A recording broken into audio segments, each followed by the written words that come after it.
Welcome to Mama's Priceless Parties. Today I want to show you how to turn box cake mix and frosting into this beautiful Barbie doll cake.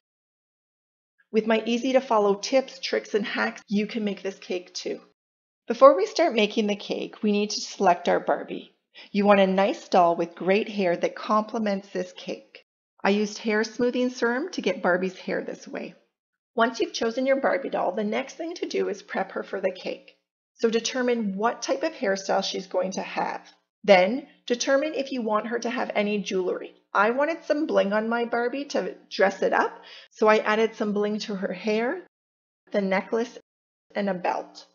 I had so much fun getting Barbie ready for this cake. I hope you have just as much fun. Now we'll start decorating the top of her dress, which is super simple. The frosting that I'll be using is the Crocker Creamy Deluxe French Vanilla Frosting. So first we need to start by raising Barbie's arms so that they're out of the way. Using the back of a small spoon, we're going to apply icing to the top of Barbie's chest in a circular motion and then go to the other side. We're going to pull it down, making a heart shape. Then we pull it down to her belly button and around her stomach so that we're just covering where we want that top of the dress to be. I want a low back, so I'm just going to go around to the side and then pull it around to the back.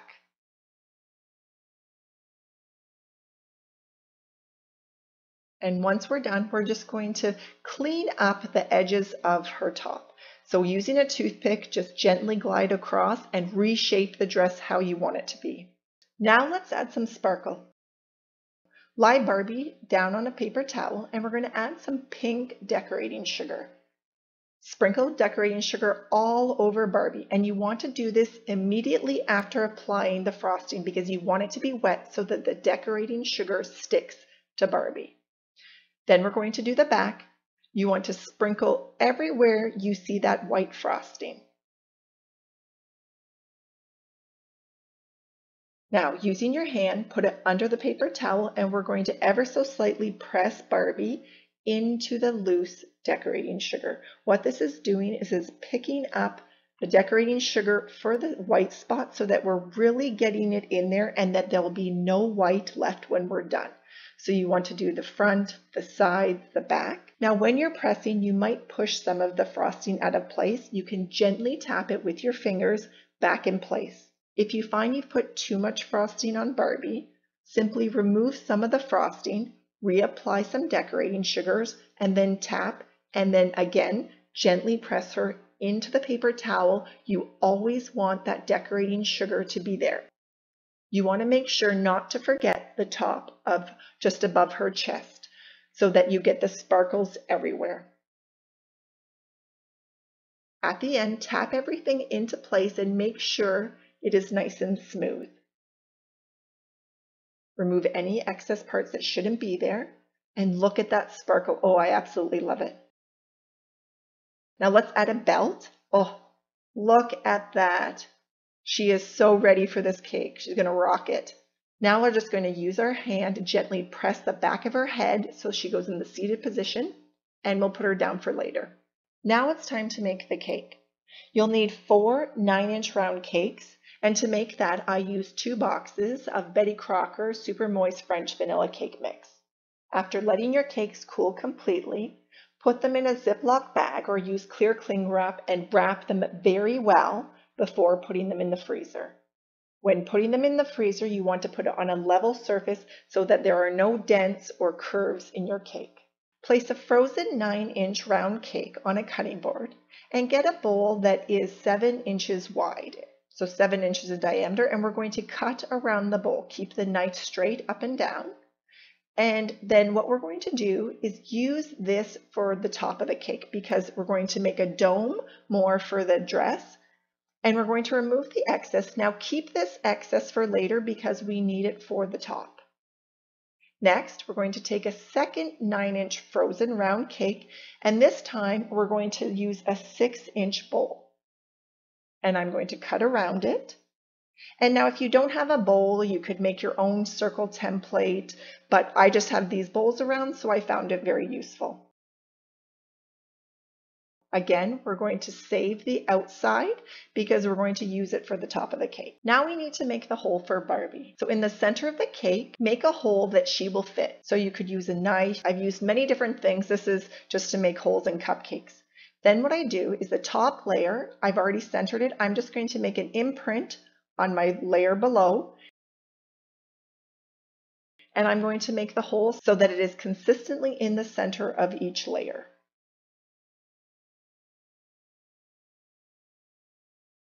And we're going to do that to all 4 layers. So at this point, you should have 2 9-inch layers, 1 7-inch layer, and 1 6-inch layer with holes in the center. Now let's assemble the cake. Place a 9-inch cake layer on your platter and let's add a filling. I like to use Saint for raspberry fruit spread. We're going to add a little bit just to the inside. This will add some nice moisture between the layers. And I love the flavor here because it's not super sweet. So I just do a thin layer, and we don't need to go to the very edge because we're going to be cutting that portion off. So just a bit.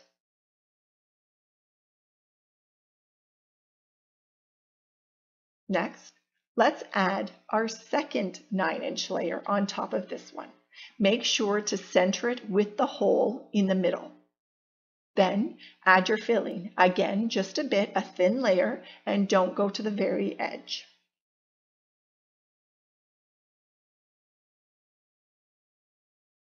Now we're going to add our 7-inch layer, again, making sure that it's centered and aligned with that center cutout. Add some more filling, again, just to the inside.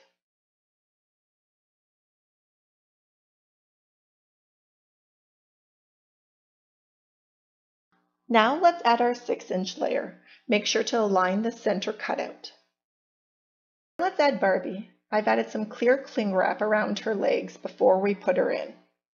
And you can adjust her legs so that she kind of sits at an angle, and you just do it until she fits in there nicely. Now let's do our final layer of filling. I like to use the excess first from the previous layers.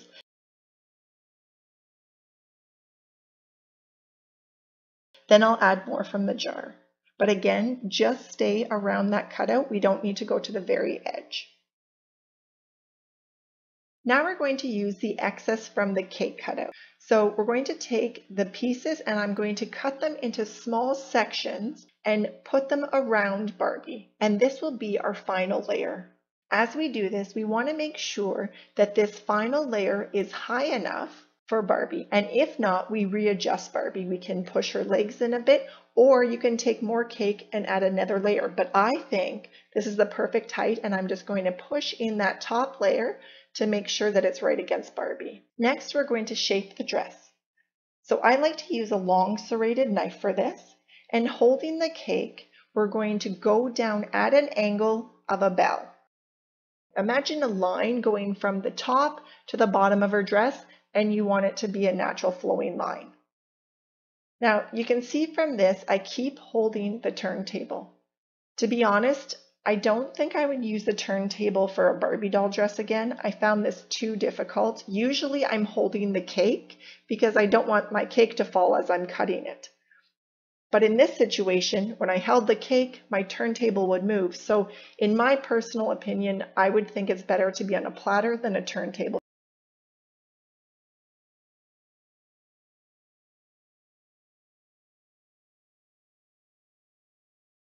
Keep going around the circle of her dress and smoothing out any parts.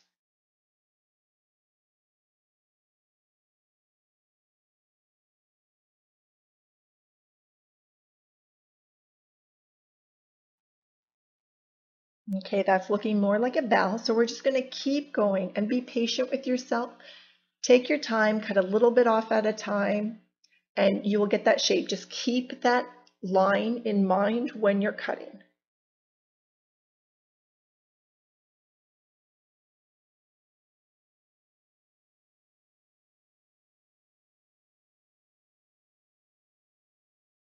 So I'm going to gently press the cake in just to keep it all together.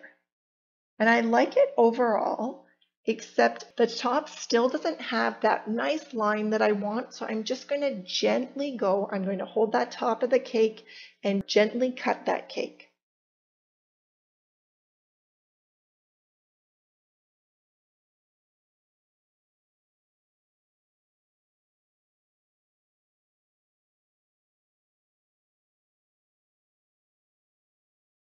Now that looks much better. I'm going to push it in, but the top still needs a bit more of an angle in my opinion, but the big knife is not going to do it for this one. I want to use a small serrated knife. So you're going to hold that cake and gently press that knife up. And this way you won't get a big chunk of cake coming off. And you're going to keep doing this until you're happy with the shape.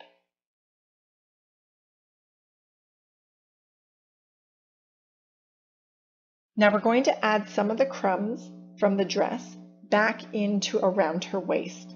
And I'm just going to gently put it in. Then I can also use a knife. I'm going to put that crumb in and I'm going to use the knife to gently press the crumbs against her. Now we've filled in that small space just around her waist. Now we're going to clean up our platter and get it ready for frosting. For this cake, I used 3.5 cans of Betty Crocker Creamy Deluxe French Vanilla Frosting. Now they recently changed the recipe and it doesn't pipe the way it used to, but not to worry. I just created a new hack that's great for piping. Check out the link in the top right corner. Next, we need to match our frosting color with our decorating sugars. So for that, I used Wilton Icing Color Rose and they matched perfectly. If you need help coloring your icing, click the link in the top right corner. Now I'm just going to add some pink frosting to the bottom of the cake. So we are just making a thin first layer of frosting on that bottom part of the cake. The reason I'm doing this is because when we pipe the rosettes, there's going to be a small triangle between both rosettes at the bottom that you will see. So if you don't put the pink on, you're just going to see the cake. Then we're going to take the spatula gently against the cake and remove any excess. We want a very thin coat, like a crumb coat.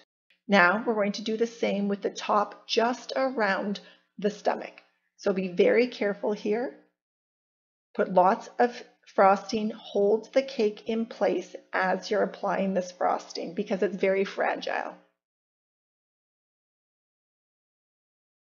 And we're going to go all around her waist.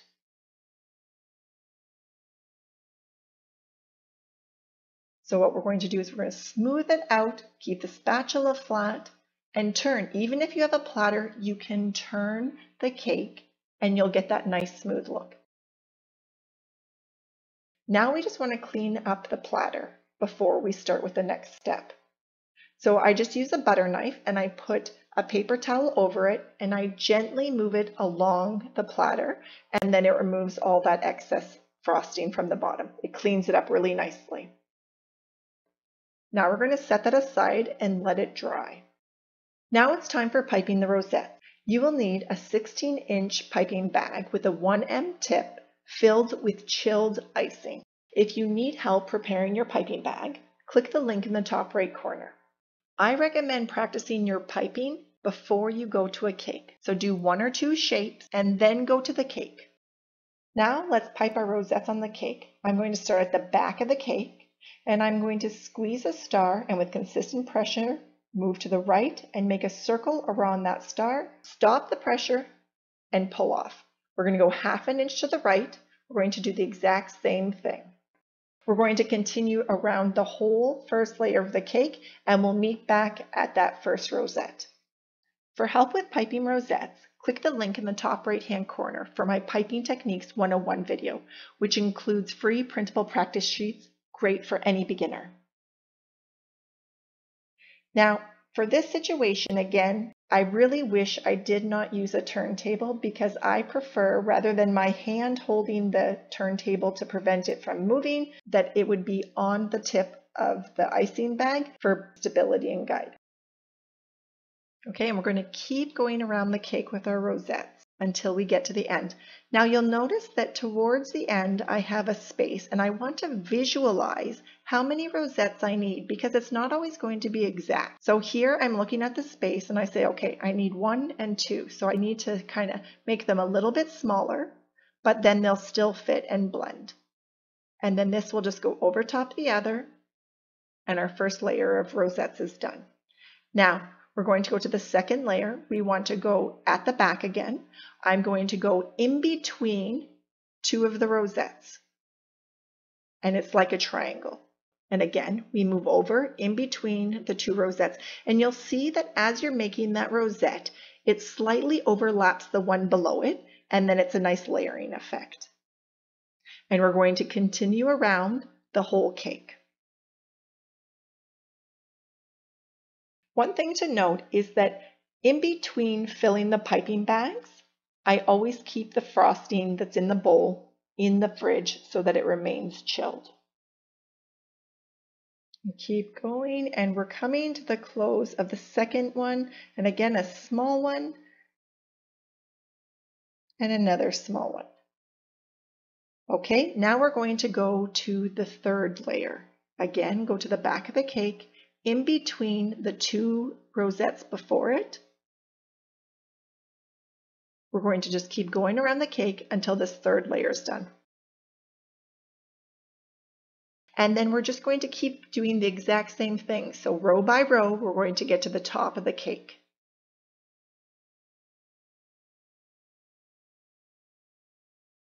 Part of cake decorating is having fun and not being stressed out, and working with what is happening to the cake. So not everything is going to be perfect. So the rosettes, they didn't turn out as uniform as I would like them to be because I used a turntable. But this is where I'm here to help you, is that in this instance, see, it is not a perfect line, but I'm going to fill that rosette there. It will overlap on the top one, and in the end, it will still look beautiful. So do not stress.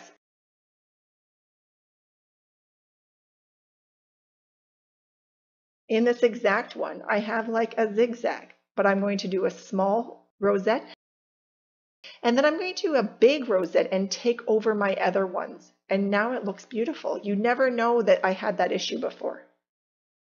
Now we're going to go to the top of the cake, and we're going to finish off the rosettes one at a time.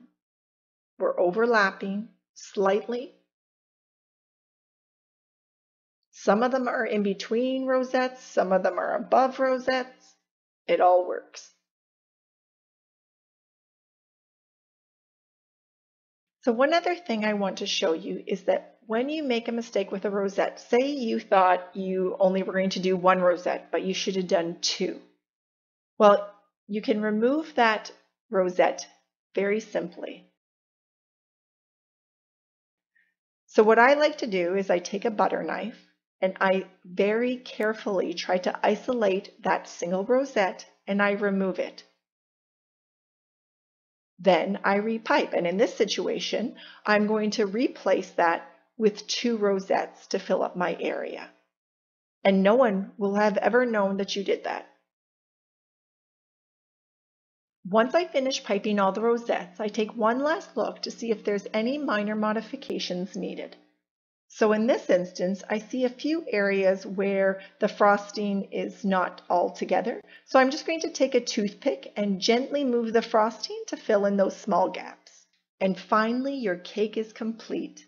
Now you just need to put Barbie's arms down and look at this beautiful cake. My daughter is going to be over the moon. I hope you enjoyed making this Barbie doll cake with me today, and that your cake and party are absolutely priceless.